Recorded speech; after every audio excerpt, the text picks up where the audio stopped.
I don't know that I intended originally to slow down this much. 4-year-old, I don't know even how he got up there. And I picked him up and I said, whose child is this? This little boy looks at me and says, can you pray for us to get a house? We're tired of sleeping in the car. It's just being intentional about each other. The church has done a lot of talking, but we haven't done a lot of listening. That was his voice, by the way. Yeah, I like that. That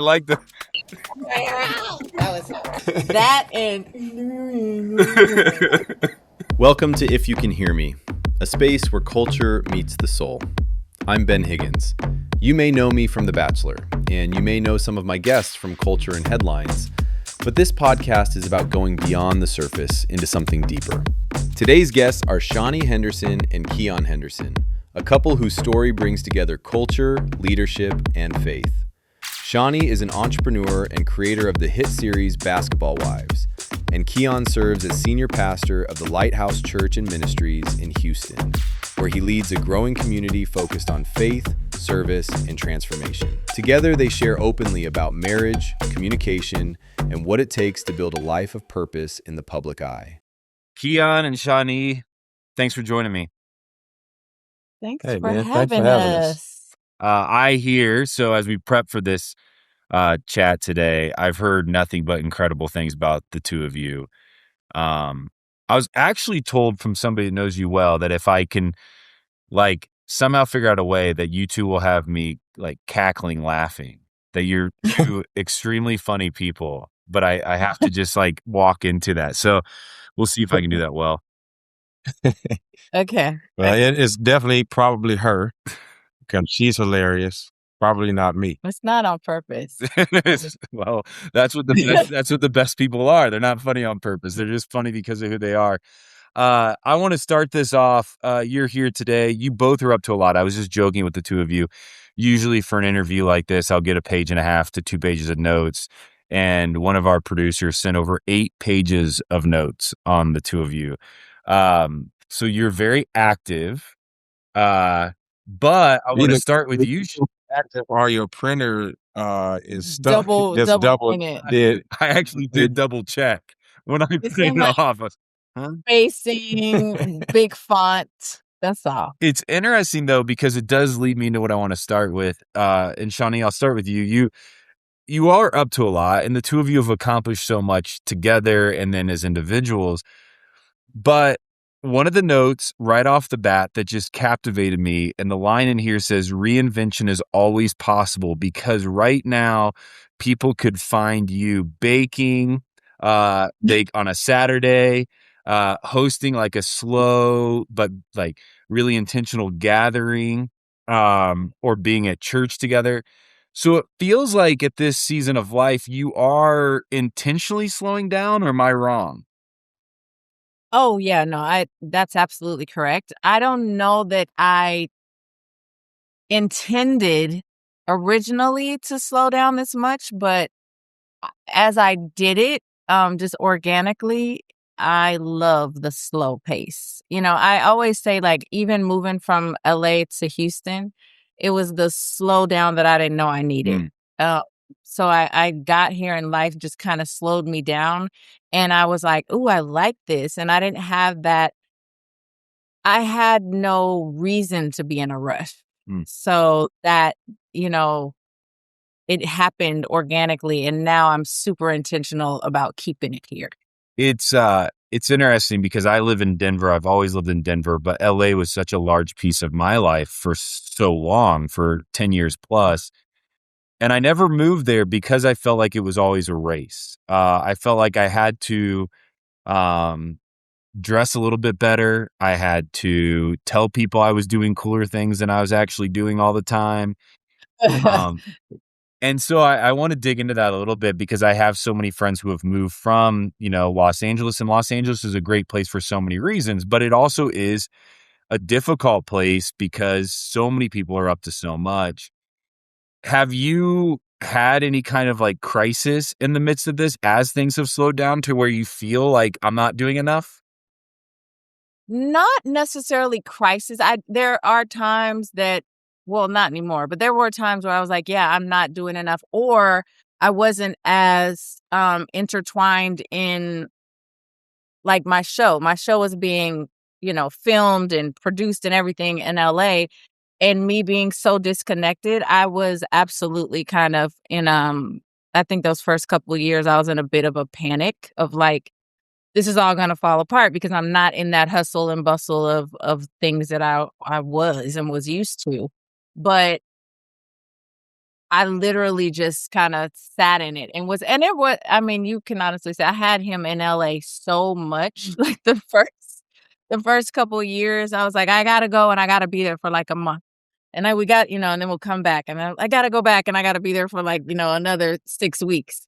Um, so I had to train myself to come out of it because you're right. It is like we're all in a rush in LA for whatever reason. And I think now that it's so many people that are there for Hollywood and they make it that way. I grew up in LA. So to me, wasn't that until I got into Hollywood. And then I was like, oh wait, we're all in a rush. We gotta have meetings. And if you're not having meetings and you're not having dinner at the cool spots, then you're not doing anything.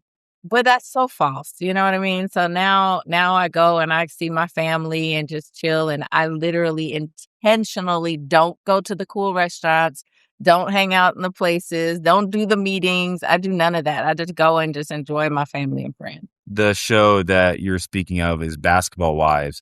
What an amazing run Basketball Wives has had. And if I'm right, it was announced that it's not going to be renewing for another season, right? Right. We closed the door, closed that chapter. But what an incredible, success that was. And I think so much of it, Kim, that's where I'll come to you is, because people right now feel like they can get a glimpse of the celebrity, a glimpse of the lifestyles of the people that are hustling and bustling and going to the cool restaurants and doing those things. And so much of America loves watching that because that's not the life necessarily we live. You're a pastor. You were the founding pastor, right, at Lighthouse Church in Houston. I have quite a few pastor buddies, and I would say the same thing about them. They feel like they're living under a microscope a lot of times, and that their congregations are not only sending them messages when they don't like the sermon that was preached, but they're also watching every, decision they make in their life. For you as a pastor of a very fruitful church, how do you navigate that as well? How do you stay grounded and how do you find time just to take a breath outside of what could be a very, very intense career? Well, I'm still trying to figure that out, to be quite frank. It is very difficult. It is very challenging, but the nuances and the rewards are extraordinary. Like I'm a people lover. So when I see something just happened for us this past Sunday, I was preaching a sermon, and right at the end of the sermon, a little boy, maybe 3, Yeah. 3 years old, 4 years old, he walks up to the front of the church, man, just 4-year-old. I don't know even how he got up there. And I picked him up and I said, whose child is this? Whose baby is this? And nobody said anything. I said, who had him? Like, who birthed this boy? And they said, his mom is back there. And while I have him in my arms, Benjamin, this little boy looks at me and says, can you pray for us to get a house? We're tired of sleeping in the car. Mm. Like, come on, man. Like, that right there takes care of 7 bad days. And so we got the mother. She had 2 other kids with her, so she had 3 kids. We started off with getting her a hotel room for the week, used some resources, found her a transition house now that she can move her children into. And then through that process, they're going to move her into a voucher system where she can get permanent housing. So for me, the Microscope, it is intense, but those rewards, seeing stuff like that, man, it is, for a person who's built like me, it's amazing. Simultaneously, soon, either before or after that, there's another young man who's 22 years old, same service. He walks up to the front and he holds up a mask and he says, I don't want to do this anymore. And I looked at it and I told the guys who were with me, I said, look at that.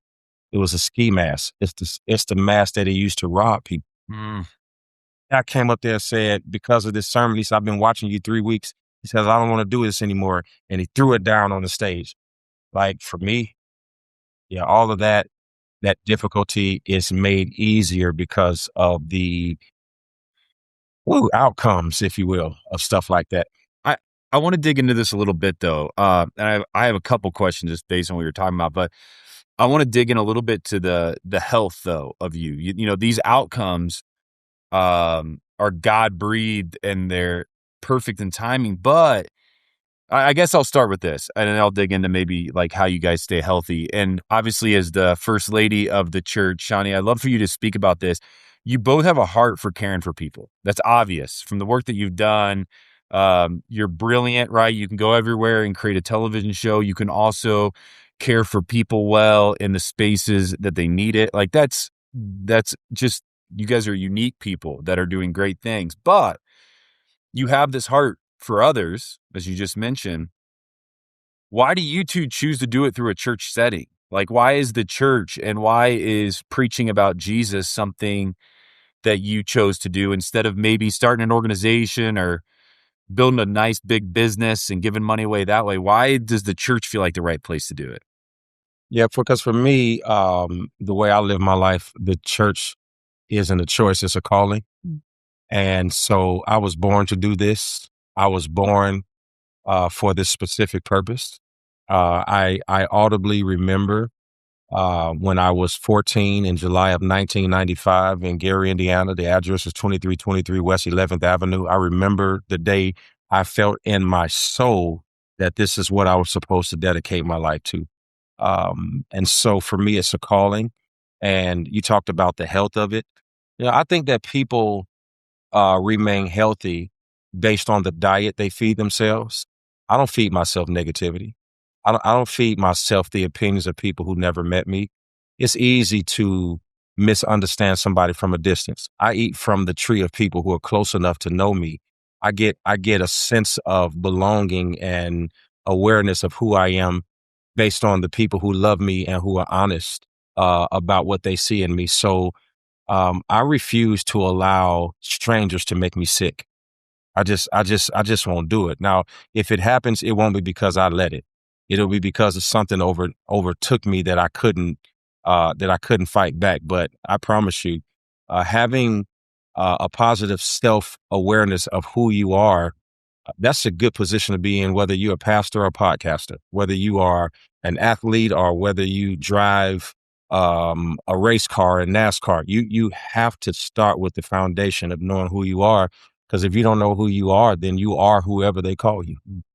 In marriage, you guys have a podcast that's so fun to listen to. But I'll be honest and admit I hadn't listened to it till I prepped for this, and I will be subscribing and clicking and liking and doing all the things that are good in that world. It's called the Grown and Growing Podcast, where you two are very open about relationships and your personal lives and how you guys come together.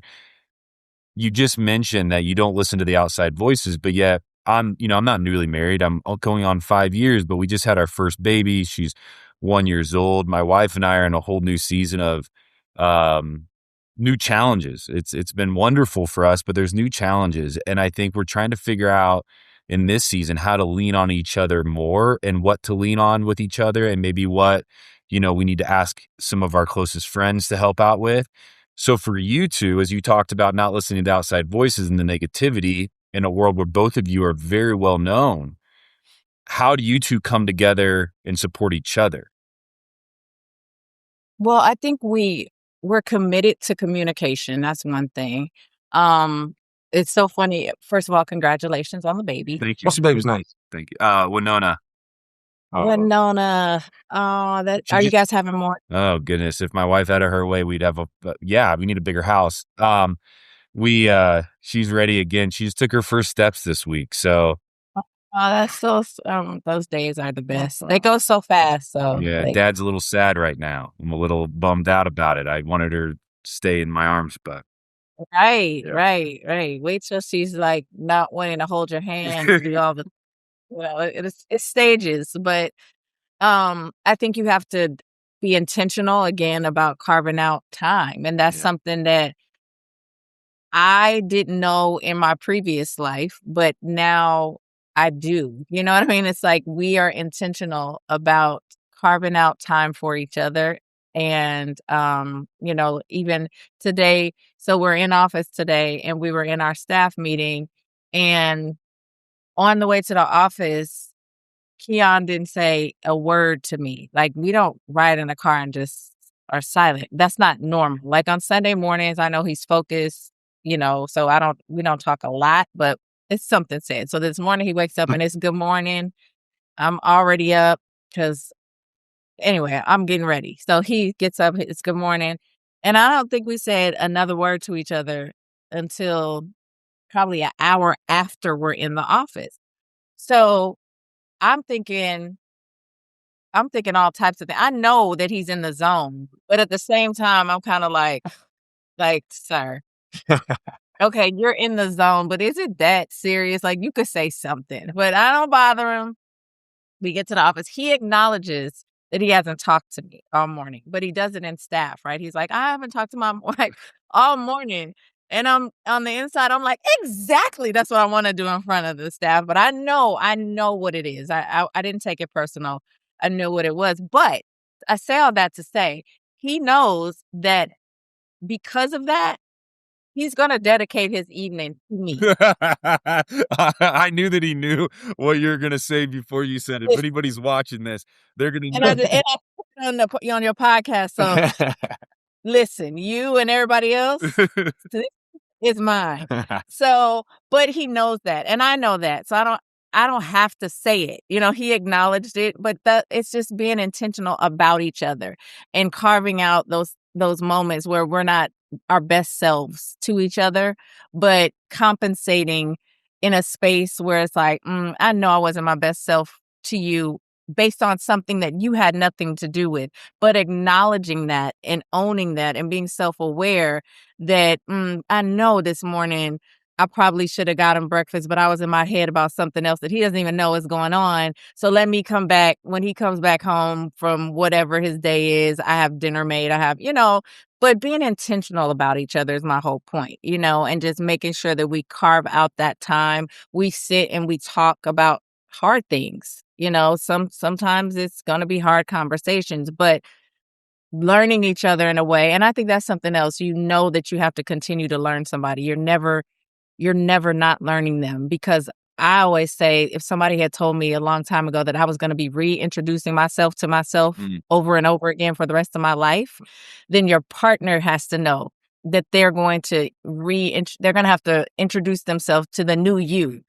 Every time you evolve. So that's just something that's like, as we say, a tool in our toolbox that we know, like, oh, okay, that's not the Keion that I met, that he's evolved into somebody else. I got to introduce myself to that person and being intentional about that. It's interesting because this weekend we celebrated my mother-in-law's 60th birthday, and we asked her words of wisdom.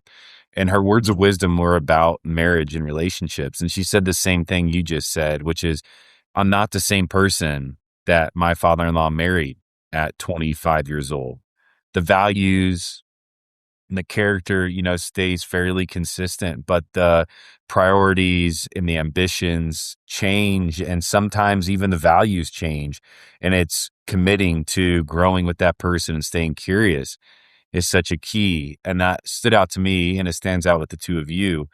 Now, you also lead together. You lead many people together. And obviously, it comes fairly naturally, I would assume, because you obviously live together as well.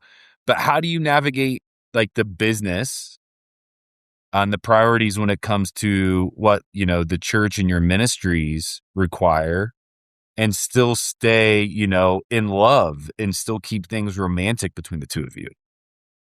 Yeah, I think that that was a challenge at first, because I hadn't had any experience with anybody being in the office with me.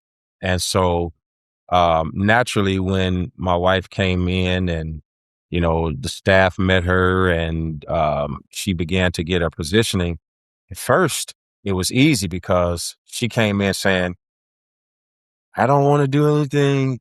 I just want to take a year and get used to everything. Whose voice is that, though? Me, it sounded just like that. Do it. I don't No, like don't it. make me. I don't I don't like it at feel all. like it. And then all of a sudden she said, "Hey, why won't you use me?" I'm like, "You said you didn't want to do anything." Well, she says, "I'm ready now. Put me in the game, coach." So we had two different leadership styles. Mm. We have two different outlooks, two totally different perspectives.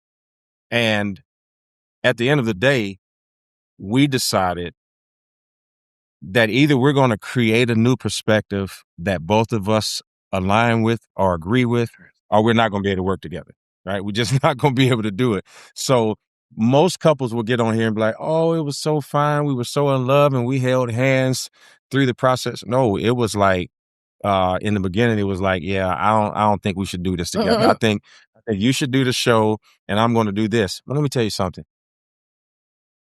I cannot tell you how many things this woman has saved me from or helped me to see that I probably would have missed if she was not here with me. I can't even count it. It'll be sometime I'll come back to her later and say, "You saw that a long time ago, didn't you?" She'd be like, "Mm-hmm." And now she knows though that I don't make my decisions based on her observation and timing. She's free to give me the observation. I have to digest it and measure it against all relatable outcomes. What happens if I make a decision about this situation that's probably going to set off a domino effect in another area? So she relies on my, I guess, expertise Yeah. or knowledge. I rely on her intuition, and it's so much better now than it was when we first started. Like right now, Sometimes. yeah. It's only bad when she disagrees. No, because it's also like leading in church is so very different from leading in any other space, right? So his grace meter is way higher than my grace meter dealing with just, TV production, things like that. So it's like it's Hollywood. It's very cutthroat and it's not necessarily heartfelt. Like you don't lead with your heart. And I know in church you have to show more grace and lead with your heart. And although I love people, I come from a space where it's like we're not getting the job done.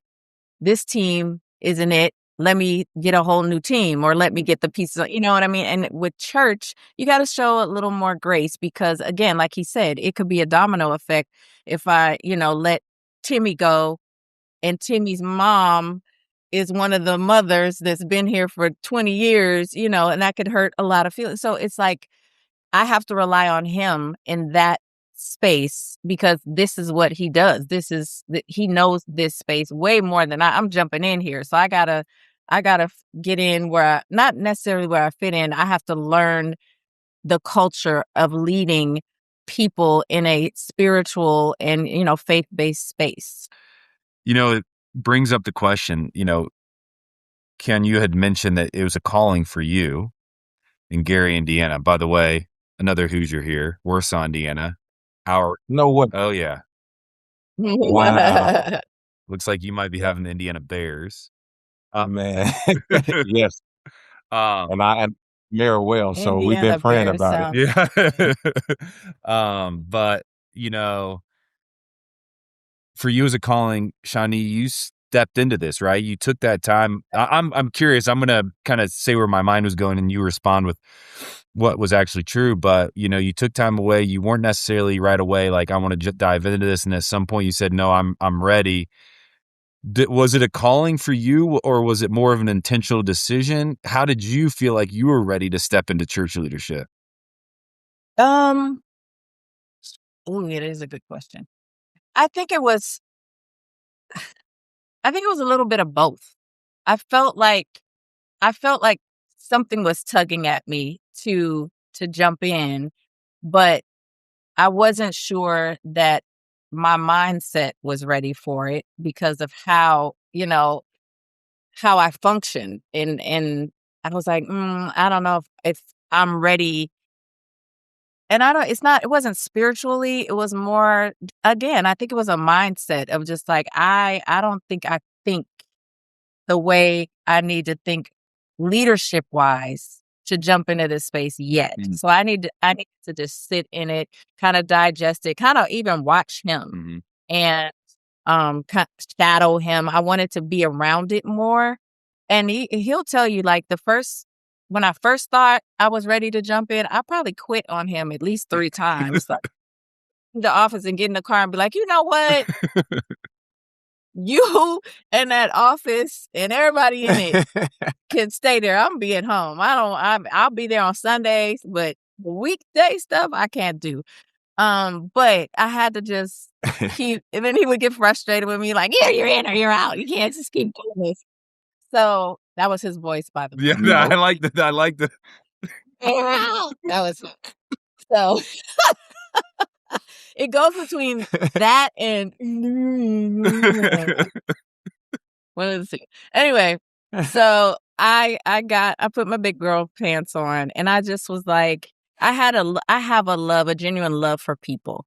I told him, I said, let me start a hug ministry, because that's what I love. I just want to love on people, and I feel like I feel people's feelings. It just, if you come by me and you're sad or you're hurting, or so, I feel that. I don't know what that's called. What is that called? Feelings. Okay. Anyway. Impasse, right? Is that an impasse? Yeah. So I feel, and so anyway, I was like, I want to get in there. I have a heart for women and children. And I started with my women's ministry, just honestly bringing organically who I am. It wasn't that I was in there quoting Bible scriptures and giving them sermons. It was more of a safe space to be able to talk to other women about whatever that thing is. Maybe it's relationships. Maybe it's, you lost yourself in your relationship or your marriage or motherhood, like those spaces. And even for our young women, talking about sex, talking about things that they found to be not necessarily church topics, but needed somebody to talk to. I wanted to organically create that space for them, and we have. So that's where I initially jumped in, and now he just has me running the whole church. Hey, see. I'm kidding. I really I couldn't run this place if I wanted to. It's so much. It's just too much, but I love it. I love it, every bit of it. I want to dive in, if you don't mind. I do want to reference a couple things that you two have done that I think people would really benefit from. Shaunie, you have a book out. It's a memoir, Undefeated, Changing the Rules and Winning on My Own Terms. And then, Keion, you have a book out called The Shift, Courageously Moving from Season to Season. If anybody out there that's listening or watching this and wants to dive in more to these spectacular leaders, I think both those resources would be really good for you and probably fairly enjoyable. But I want to take the last 20 minutes or so, if you don't mind, and ask some questions to the two of you because of researching you and learning about the way you guys operate and listening to your podcast, The Grown and Growing. Shaunie, you have a production company it says in there it's committed to stories that move culture forward. You obviously care so much about women and where they're at and the season of life they're in. Keion, you're leading this church. You obviously just shared 2 stories where you've somehow built a place where people feel comfortable stepping forward with some of their biggest vulnerabilities and requests and prayers in life, which I don't think should go unnoticed, that they feel like they can ask, they feel like they can share. But in the season we're at right now, as a culture or as a church community, I've said it many times on this show, I think the church today is more known more for what it's against than what it's for. How do you see the church growing? Like, where do you see Jesus calling you to as a church body or as a church in with the big C globally? Where do you hope it goes? Where do you see it going? What are you experiencing at your own church? Yeah, it's a great question. I'm actually writing a book on that exact topic right now. I really believe that the church has done, and I know it gets a lot of traditionally religious people upset when I say this, but the church has done a lot of talking, but we haven't done a lot of listening. And I'm actually believing that this figment of our imagination that the church is somehow shutting down, statistics don't support it. Statistics support the fact that there's an uptick in religion and people are coming back to Jesus and coming back to God. And that's a statistical fact. I believe that people were walking away not from God. I just think that they were walking away from a version of faith that no longer made sense.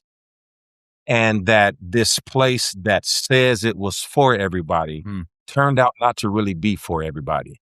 And that it tended to skew towards this safety net for those people who all believed, said, and thought the same things.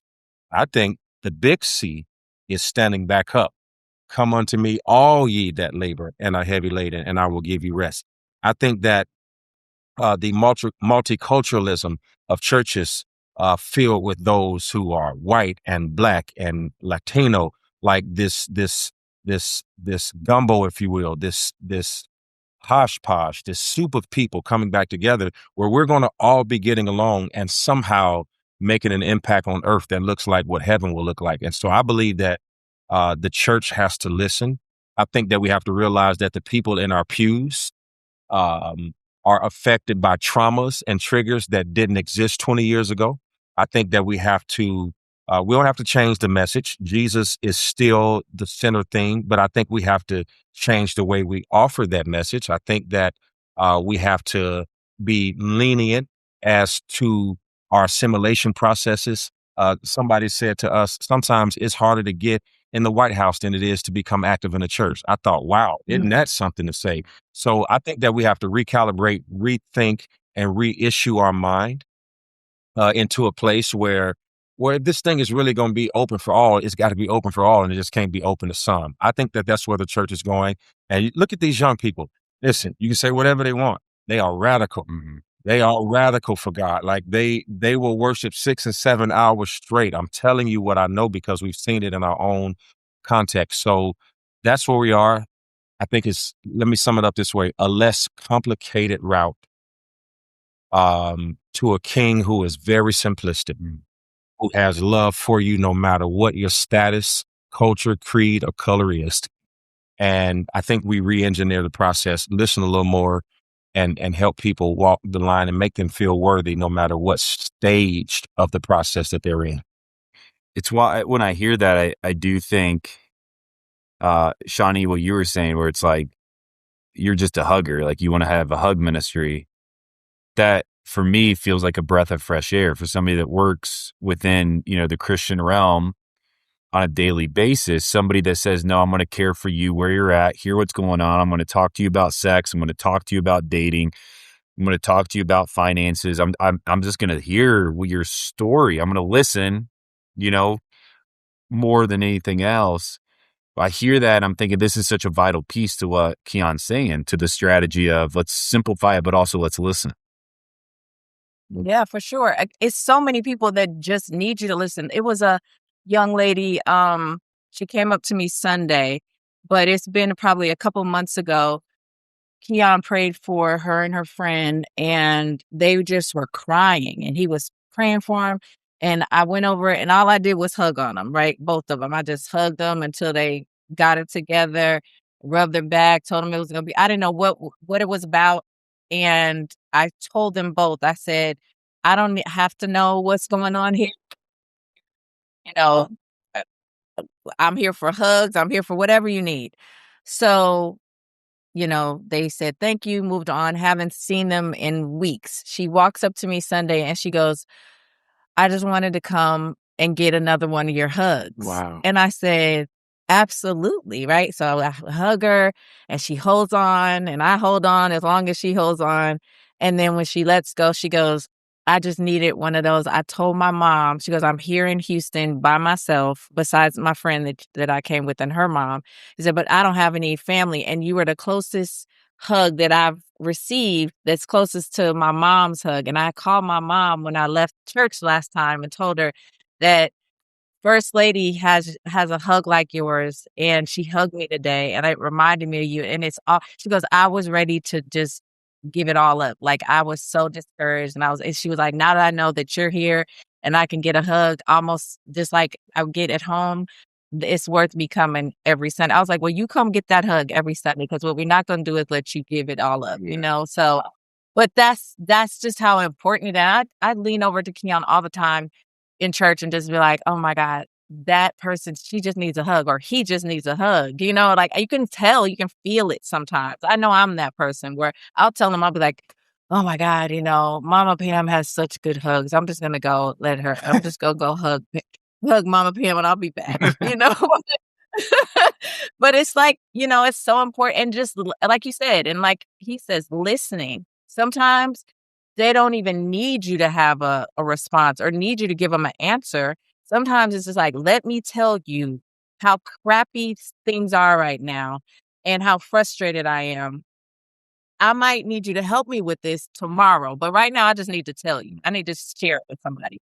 So it's just being, again, that safe space and understanding that there is a balance. And, we grew up in a church where if you messed up, you had to tell everybody you messed up, and like, "Oh my God, I'm a horrible person." It was like a fear of messing up, right? But nobody shared with you that that's a part of life. Like, there's a balance in walking this walk and living this life. It's not going to be perfect. You're going to make mistakes, and that's okay. I don't know that I heard the pastor at my church say, "Oh, you're going to sin and it's still okay. God's going to forgive you." And not that you just should keep doing it. You're trying to be better, but it was almost like a fear of, like, you want a fear of God, but you don't want a fear of, like, religion. You don't want a fear of church. You don't want the fear of, gosh, if I mess up or I'm dressed wrong, I can't go in there and fellowship and have some type of community. So we are absolutely trying to open the doors of, like, it's a community, it's a family here too. We're all on this walk together, and we're all trying to be a better person every single day. And if you're a little behind, it's okay. Like, I'll hold your hand and try to catch you up, or either maybe I'll just slow down and let you walk with me. I'll walk a little slower so we can walk it together. But however you come, what's the saying you say? Come As you are, don't leave like you came. Yeah, come as you are and don't leave like you came. That's the whole point. So I know I rambled there. No, there's a quote that stands out to me. It was asked to me years ago in a prison that I was at in Honduras, and it comes from a fairly famous author, but the person in prison was asking me, do I believe that the church should be a desert in the oasis or an oasis in the desert? So meaning, when you come into church, should it feel like a breath of fresh air, or should you come in from the outside world to the church and be like, pounded for all the mistakes you've made? And consistently, more and more, I am seeing that the oasis is a place that not only attracts, but also helps refine, and it also helps people open up about what's really going on, so nothing's hidden. I'm assuming your church is fairly diverse. So I'm going to ask the probably $20,000 question that somebody would want to ask you if they paid for your consulting fees in a time like this. How do you lead a diverse congregation of people from all different backgrounds, walks of life, family dynamics? Like you said, if they're Black, white, Latino, Asian, coming into this one place where they're worshiping Jesus and celebrating others.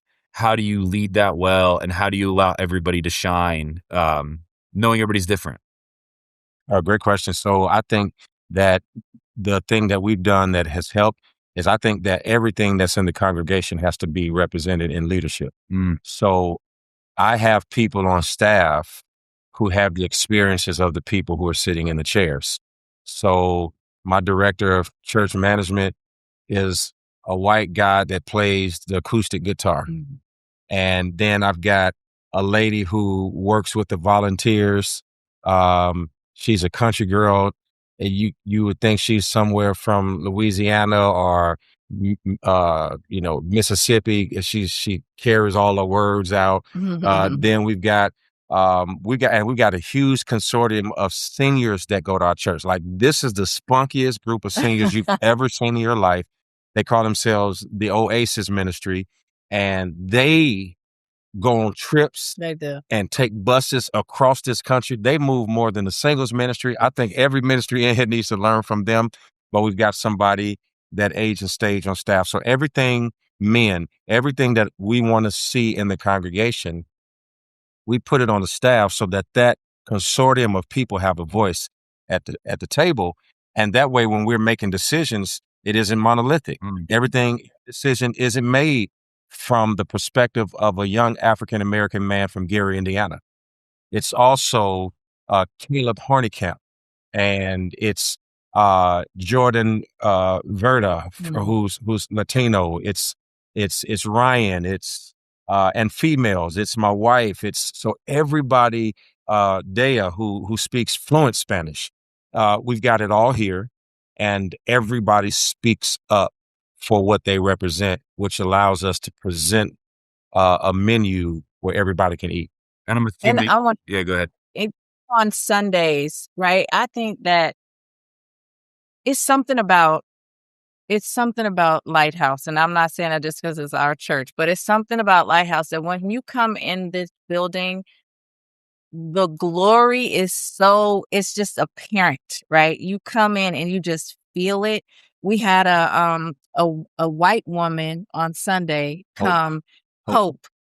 She had on overalls. She had her face was pierced up, right? And she stood out, like mohawk type haircut. It was just like she stood out, but she got there. And I mean, from the time church started, tears, but like happy tears, not sad tears. It was just like she was just full.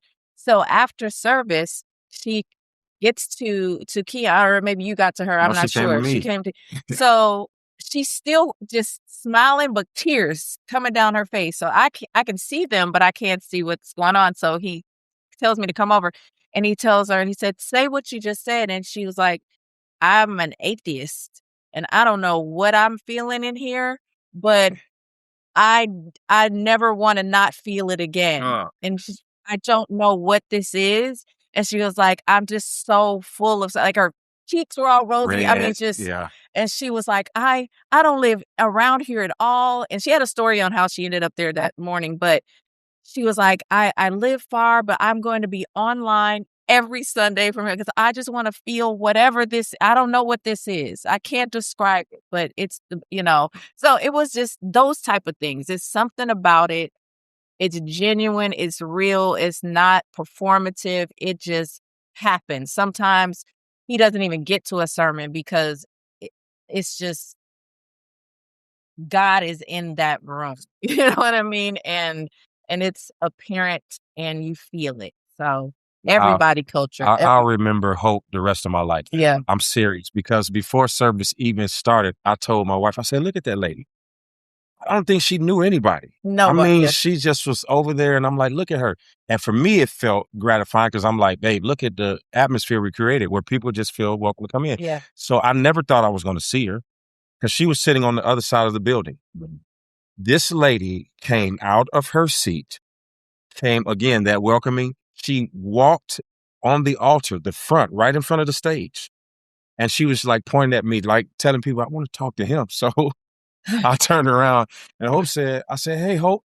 She's everything that my wife said. And then I invited her back. I said, "Hope, just come back next Sunday." She said, "I don't live around here." I said, "Okay, well then watch us online." She said, "Yeah, I'll just watch online." Every time I'm watching, I'm going to watch every Sunday online. I'll always remember her. Yeah. It's the stories like this, though, that like I want to sit in because, right, like having that moment, that first moment of feeling overwhelmed with the love of God and not being able to put words to it is what drives us to do what we do today, and drives, anybody that's had really that, I think, moment to do what they do today. And it's the moments where, you know, they are not talked about. They're not shared. It's sometimes there's not a platform to celebrate them, but it's the reminder, if anything, of when you feel that and you experience God, nothing will be the same ever again. Right. Right. It's beautiful. It is. And I want to just, again, as we close up, say, you know, well done. Thank you for the time today. Thank you for letting me dig in and ask the questions and explore. If you want to hear more from these two wonderful people, you can listen to them on the Grown and Growing podcast. Make sure you rate and review if it's positive after listening. You can find that everywhere, I'm assuming, right? Yeah, You can find it everywhere you listen to podcasts. And if you're in the Houston area, it sounds like I need to be Lighthouse Church. Stop in, right? Open door for anybody visiting. Anybody. Lighthouse. Anybody. We had a staff meeting today, and they told us all the cities that people had come from. Yeah. And it was like, I'm serious, man. It was like 20 different cities. It was like Pittsburgh, Chicago, Miami, New York. I was like, oh my God. Like, those were our first time visitors just last week. So yes, Ben, you need to make a quick visit to Houston. Come on a Saturday night, visit us on Sunday morning. You know what I mean? It sounds like something absolutely fantastic. The two of you, thank you again. And thanks you for joining us on If You Could Hear Me. Thank you so much. You're awesome. Thank you. Yes, sir. Hey friends, thanks for listening or watching. Would you take a second, follow, subscribe, and drop a comment? It really helps.